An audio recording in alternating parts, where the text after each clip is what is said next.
On ne peut pas aujourd'hui parler de l'intelligence artificielle au niveau de la fonction RH sans transformer la fonction de manière importante.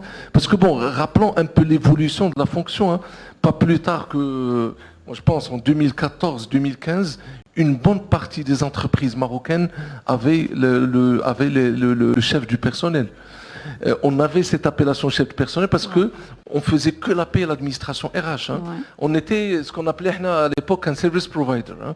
On était quelqu'un qui est là, qui fait la paix, et c'est le plus important au niveau des entreprises à l'époque.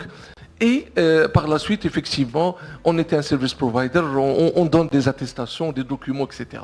Après, avec l'évolution, on commence à parler de responsable développement RH, on commence à parler de HR business partner, etc. Parce qu'on a senti qu'on veut absolument devenir un partenaire du business.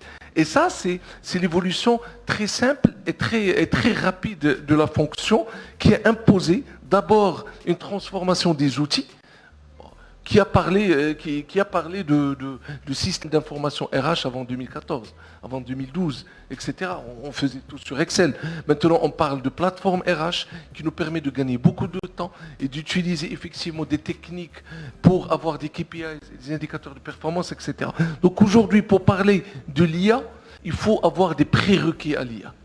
Les prérequis, c'est d'avoir des plateformes intégrées, d'avoir des systèmes et des outils qui nous permettent effectivement, une fois on intègre l'intelligence artificielle, ça permet effectivement d'aller très rapidement et surtout de laisser le temps au RH pour prendre les bonnes décisions et pour se focaliser sur les métiers et sur les tâches à forte valeur ajoutée. Donc voilà, j'ouvre cette parenthèse juste pour expliquer que on ne peut pas aujourd'hui parler de l'IA si on n'a pas les prérequis pour l'IA.